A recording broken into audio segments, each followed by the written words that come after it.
Welcome to my imaginary world.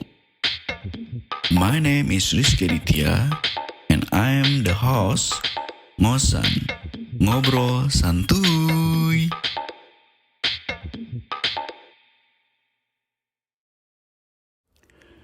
Hey semua, apa kabar?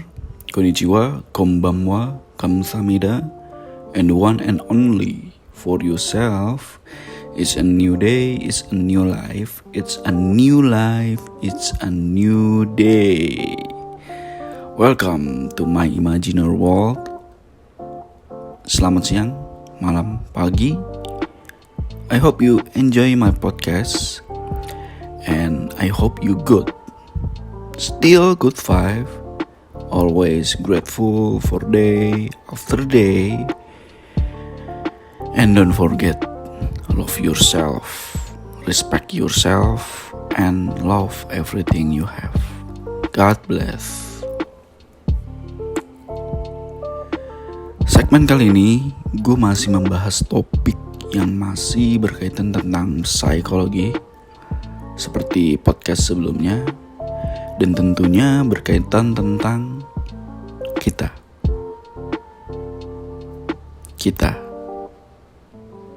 Ya, kita berkaitan dengan kita. Lo, gua, kita. Ya, kita di saat ini dan saat dulu yang membentuk kita saat ini. Yang membentuk perilaku kita sampai saat ini dan juga membentuk perilaku yang kita tidak sadari sampai sekarang, atau bisa dibilang dewasa ini ya. Jadi gini men, simpelnya gini, pernah gak sih kalian menghakimi diri sendiri karena merasa kekurangan, atau hubungan dengan seseorang suka bermasalah gitu karena kalian atau kita sering merasa curiga atau cemburu, tersinggung, marah, bahkan dengan mudah kita memutus relasi sosial. Nah, terkadang kita nih ya, orang dewasa, tanpa menyadari perilaku tersebut, bahwa kita mempunyai luka batin men, yang dirasakan oleh anak kecil. Ya, perilaku anak kecil dalam diri kita, perilaku anak kecil semasa dalam pengasuhan orang tua. Jadi hal ini nih yang kita kurang sadari, hal-hal seperti ini, perilaku anak kecil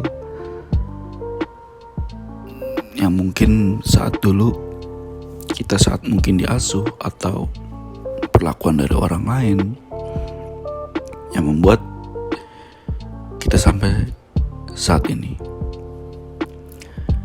Hal inilah yang menyebabkan seseorang semakin mudah emosian. Sayangnya nggak semua men.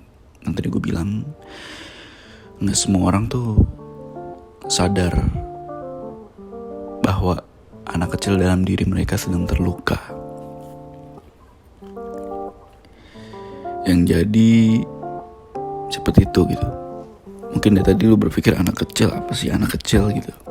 Apaan sih anak kecil gitu? Yap, anak kecil. Tadi gue udah bilang anak kecil dalam diri kita sendiri gitu.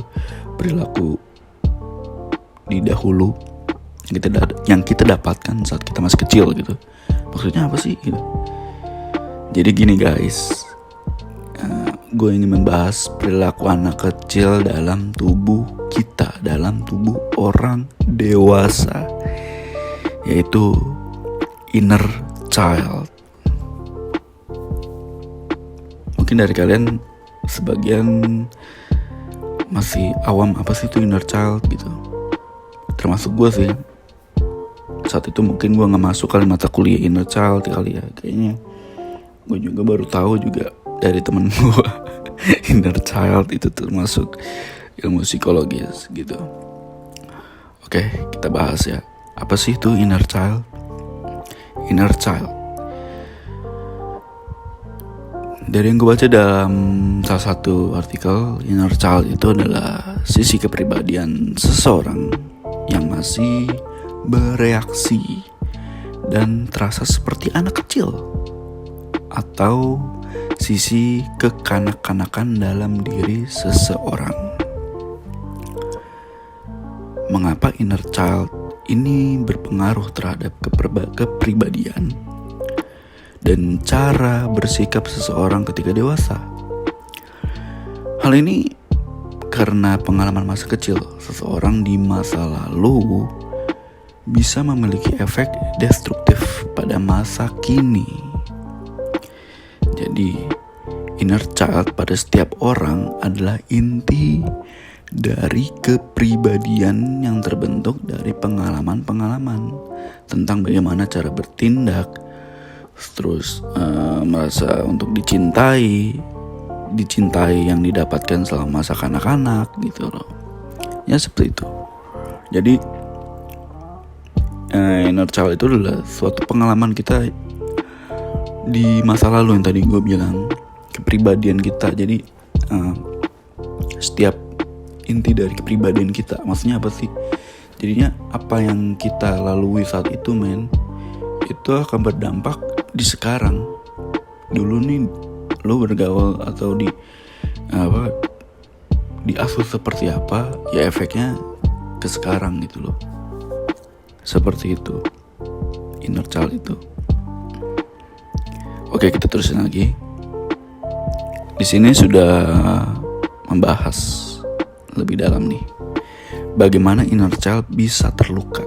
Nah, sebelum gue bahas, tadi yang gue bilang inner child itu apa, yaitu inti dari kepribadian kita ya. Yang tadi sebelum apa itu inner child, tadi gue udah bahas juga contohnya seperti kenapa kita sering marah-marah, terus kita tanpa kita sadari kita mudah untuk memutus tali silaturahmi atau sosial kepada lingkungan gitu loh. Terus mudah tersinggung, cemburu. Nah, disinilah akan kita bahas kenapa inner child bisa terluka, yaitu pengalaman menyakitkan. Pengalaman menyakitkan, ya, seperti mendapatkan kekerasan selama masa kanak-kanak atau mengalami pengabaian, kurangnya kasih sayang, kontrol, perlindungan dan pengasuhan dalam keluarga yang disfungsional dapat melukai si inner child kita atau si inner child seseorang. Seperti itu.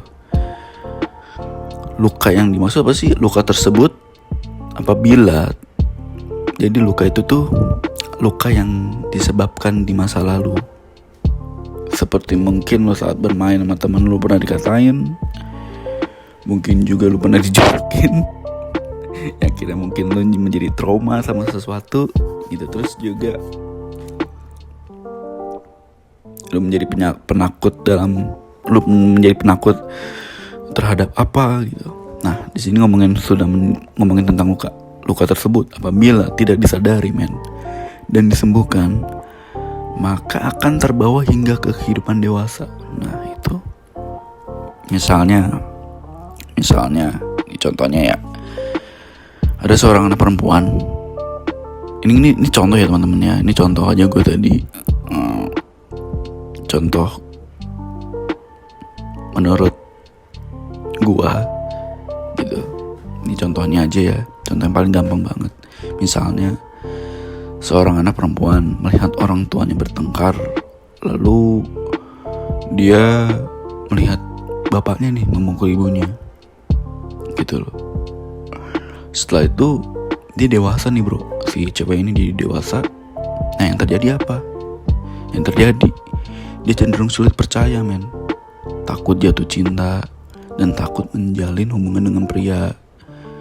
Karena hal ini yang tadi, karena inner childnya dalam dirinya telah terluka, sehingga si ceweknya ini menjadi trauma dan mempengaruhi kehidupan dewasanya.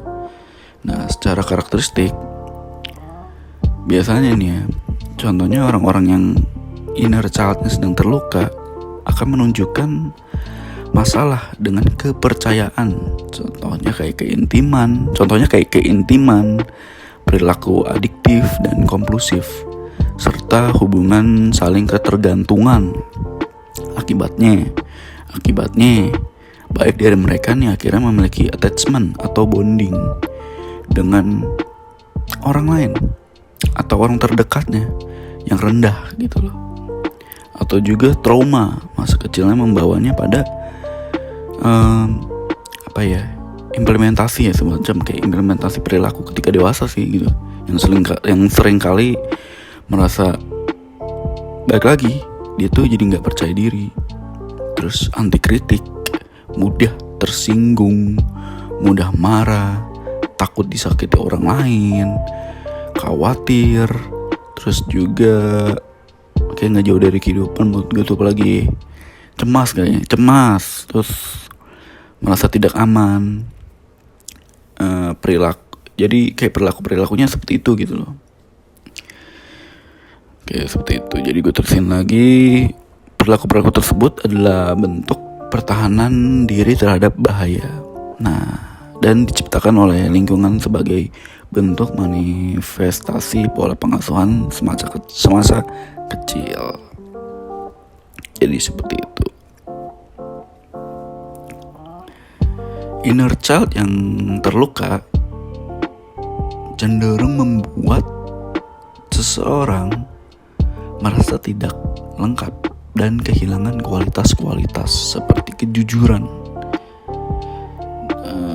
tidak takut rasa aman, keinginan bersenang-senang, itu contohnya ya, dan tidak merasa bersalah dalam dirinya. Jadi hal ini nih yang membuat orang akhirnya menghabiskan hidup mereka dengan mencari kualitas-kualitas tersebut, bro, di luar ya, dalam diri mereka gitu loh. Lo apa sih yang bisa kita lakukan kalau kita salah satu dalam contoh ini kita ada kriteria tersebut gitu. Salah satunya mungkin sikap kita dengan seperti ini gitu. Apa sih yang harus dilakukan gitu ketika inner child kita nih terganggu, dan cara menyembuhkannya gimana gitu. Nah, di sini udah gue tulis, bro. Sebelum gue bacain, mungkin contohnya begini ya. Apa gue bacain dulu kali ya? Oke, gue bacain aja dulu ya. Contoh-contoh menyembuhkannya. Menyembuhkan luka masa kecil, yaitu inner child. Yang pertama menyadari inner child. Nah, apa yang bisa kita lakukan agar tidak terus dihantui oleh inner child yang terluka? Ada lu nih bisa berdamai dengan merangkulnya, lalu menyembuhkannya, kayak gitu. Jadi yang pertama-tama adalah sadarilah bahwa ada sosok anak kecil dalam diri yang masih terluka. Kalian harus menyadari bahwa kalian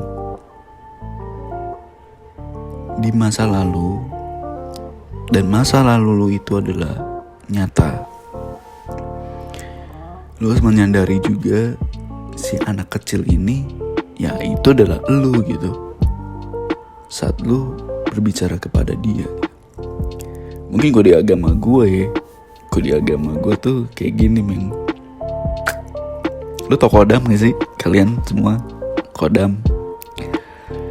Kadang-kadang pernah gak ada yang ngajarin kayak coba deh lu ngomong sama kodam lu kan itu adalah kembaran lu, yang dimana ari-ari kita dikubur gitu, ya kan. Ya, ini menurut di agama gue ada yang semacam mengasih tahu seperti itu gitu, berbicara terhadap kodam gitu kan. kodam lu gitu. Dan contohnya juga yang tadi gue bilang, kita harus menyadari si anak kecil ini adalah kita gitu. Dia tuh adalah kita di masa lalu, kita tuh di masa kecil gitu. Dan kita tuh harus sering-sering lah mengunjungi masa lalu yang mungkin saat itu di masa dulu mungkin ada sesuatu yang menyakitkan atau menggembirakan mungkin saat itu gitu. Atau ya mungkin contohnya satu lagi, ya tadi gue bilang menyakitkan, yang mungkin suatu trauma yang memang tidak mudah ya. Terus namun mengubur masa lalu kan gak begitu mudah ya menurut kita gitu. Terus juga kita harus berusaha menyembuhkan, enggak hanya juga buat inner child aja menurut gue gitu. Kita juga tuh harus mendominasi diri kita, serta juga untuk menghilangkan perasaan-perasaan negatif itu. Itu alasan kita tuh untuk berbicara kepada si inner child-nya gitu. Contohnya seperti ini sih, kayak lu kalau pernah nonton Naruto, pernah gak kalian kalau nonton Naruto, di mana mereka kalau flashback si Naruto-nya itu pasti ketemu dengan masa lalunya. Si masa lalunya itu adalah masa kecilnya. Nah, contohnya seperti itu. Jadi kalau lu sedang ada masalah, terus lu di kamar sendirian, habis pulang bekerja, beraktivitas apapun itu, terus ada rasa cemas, ya pokoknya ada aura-aura negatif yang kayak gak make sense gitu. Coba deh lu coba berbicara dengan si lu di masa kecil itu. Ya berbicara seolah-olah lu kayak berbicara terhadap anak kecil gitu, seperti itu. Terus yang kedua, yang tadi gue bilang, jalin komunikasi dengan si inner child. Sisihkan waktu setiap harinya untuk berdialog dengan anak dalam diri Anda. Bayangkan diri Anda ketika kecil dulu dan ia sedang berhadapan dengan lo. Saat kalian sudah benar-benar merasakan kehadirannya, mulailah berdialog dengan sang anak. Katakan padanya bahwa Anda siap untuk mendengarkan dan akan terus berada di sampingnya. Anda bisa mengucapkan kalimat-kalimat yang suportif dan menenangkan untuknya. Contohnya kayak gini, yang tadi gue kasih tahu ya. Jadi lu harus memberikan energi positif untuk dia. Contohnya kayak, aku mencintaimu dan kamu sungguh berharga untukku. Terus yang kedua, kamu tidak perlu merasa bersalah atau malu. Semua yang terjadi bukanlah salahmu. Yang ketiga, kamu tidak akan lagi kesepian. Aku akan selalu di sini untukmu. Terus yang keempat, maafkan aku karena selama ini sudah menyangkal dan mengabaikan perasaanmu. Yang terakhir, rangkul rasa marah dan sedih lu. Saat berhadapan dengan inner child, mungkin lu ada amarah yang tiba-tiba meluap di luar kendali. It's okay, gak apa-apa itu men. Coba deh. Ini apa ya? Ini bisa menjadi awal rekonsiliasi rekonsiliasi sih. Apa sih rekonsiliasi bahasanya. Bisa lebih dekat lah gitu dengan diri lu, si anak kecil ini. Soalnya gini men, di artikel ini faktanya nih, tidak selamanya marah itu negatif. Rasa marah sebenarnya adalah emosi normal dan sehat. Dalam keadaan tertentu, amarah diperlukan dan dapat membawa efek positif. Begitu juga dengan rasa sedih.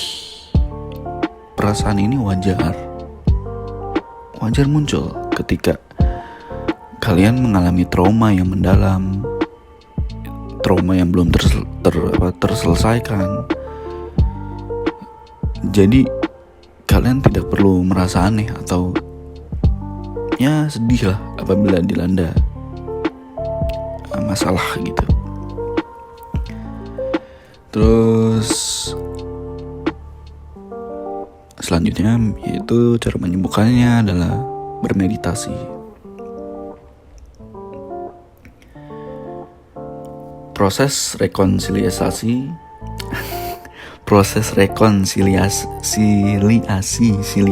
dengan anak kecil dalam diri kalian bisa terasa melelahkan. Meditasi dapat memberikan rasa tenang dan pikiran yang nyaman. Ya seperti itu gitu.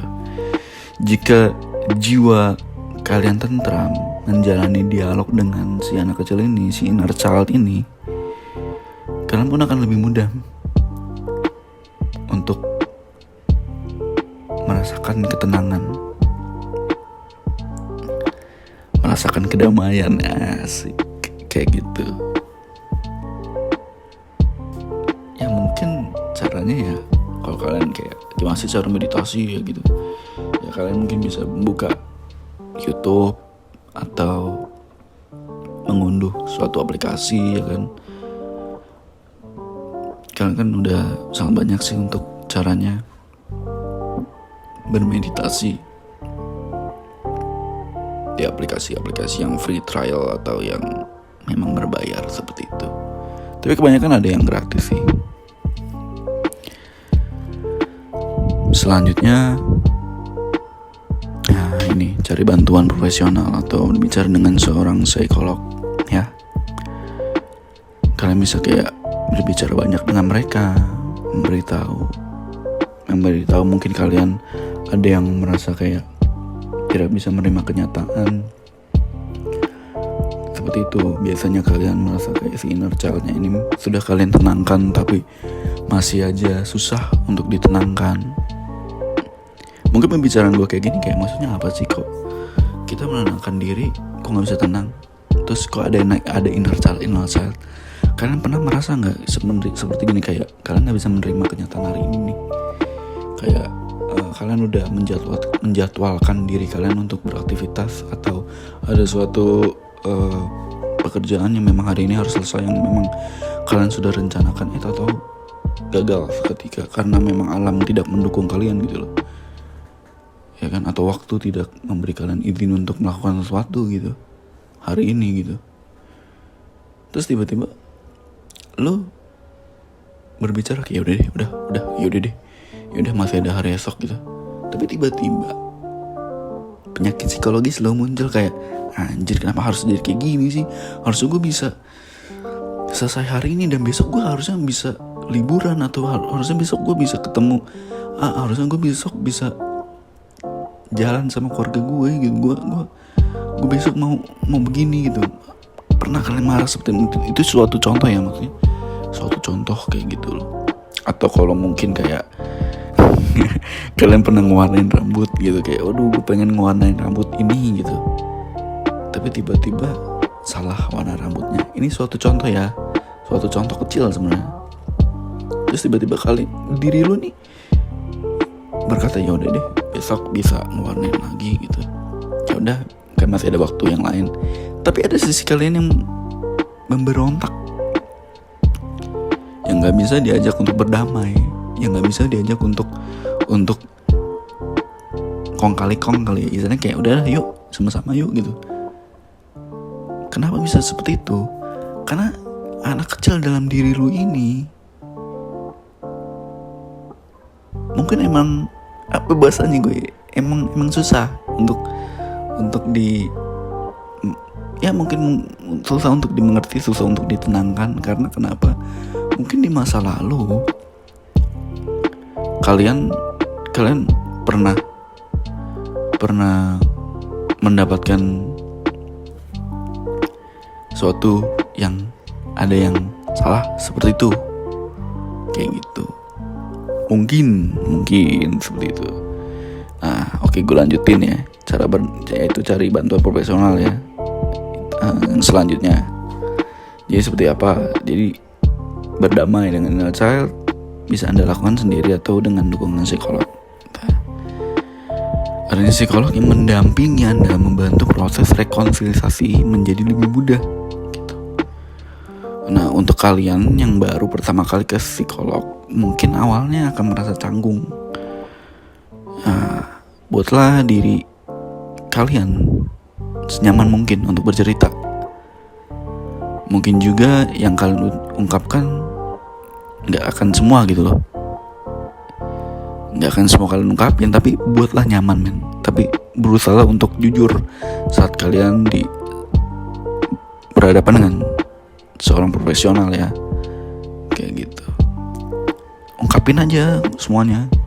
Ungkapin semua perasaan kalian secara jujur. Gak apa-apa men. Kalau gitu bisa menjaga kerahasiaan kalian atau privasi kalian. Mereka tuh terjamin. Kalian bisa mengunjungi mereka untuk berbicara. Dan sebenarnya juga dengan kalian berbicara sendiri dengan si anak kecil ini juga, ya sebenarnya bisa untuk menyembuhkan gitu, kalian menenangkan. Contohnya seperti ini, fun fact-nya gue pernah sebenarnya, kalau boleh jujur ya, gue berbicara dengan inner child gue. Waktu itu apa ya, masalah apa sih? Ya pokoknya semacam tiba-tiba lah di tengah malam gitu lah. Di tengah malam itu gue gak bisa tidur. Mungkin kayak kebanyakan kafein ya. Saat itu gue habis ke kedai kopi di daerah Serpong saat itu. Lagi ngomongin tentang konten juga sama temen gue saat itu. Itu malam itu sangat menggembirakan sekali bro. Semua permasalahan hidup menurut gue kayak udah nggak ada gitu. Nah pulang dari situ lah. Pulang dari situ ya pulang lah, habis itu pulang ke rumah. Memang gue nggak bisa tidur saat itu. Sedikit nggak bisa tidur saat itu. Gue buka YouTube lah untuk bisa menenangkan diri atau menghibur diri gue gitu. Ya gue tonton lah salah satu video-video yang kocak-kocak gitu kan. Nah pas mau tidur itu susah bro, tiba-tiba di atas jam 00, biasalah itu sering kalau kalian sering buka Twitter dan baca orang-orang tuh bikin status kan, kadang-kadang ada yang aneh kan, kadang-kadang wah di atas jam 001 pasti insecure akan datang kayak gitu ya, contohnya seperti itu kata-katanya, kayak garing banget gitu kata-kata gue. Itu bener terjadi saat itu gue kepikiran, banyak banget pikiran gue saat itu muncul saat seperti itu gitu, tiba-tiba padahal malamnya nggak ada apa-apa, gue nggak disenggol oleh sesuatu, gue nggak melakukan kesalahan dengan orang lain, tapi hari itu tiba-tiba jam segitu muncul, wah ada kesalahan nih, apa nih ya kan. Akhirnya gue inget cara menyembuhkan itu, singkatnya gitu. Jadi sebenarnya gue pernah berbicara dengan inner child gue gitu. Caranya gue inget, yaitu guru bahasa Inggris gue pernah ngasih tahu cara untuk menenangkan diri, yaitu ini kok dia. Jadi guru gue yang bahasa Inggris ini memang satu frekuensi ya dengan apa yang kita percaya gitu, dengan apa yang gue percaya saat itu. Caranya ya ini cara gue sendiri ya, dan ini berhasil. Kalian mau percaya mau enggak ya silakan, tapi ini cara gue. Gue bawa air putih pakai gelas. Saat itu gue berbicara dengan diri gue,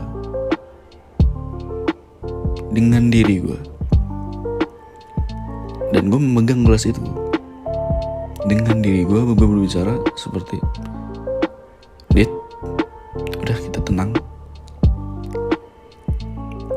gue nggak mau sakit lagi.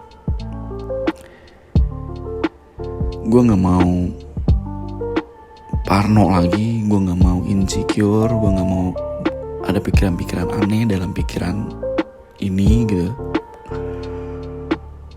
Apa yang kita alami hari ini udah kita nikmatin. Seperti itu bro. Udah kita nikmatin, kita terima.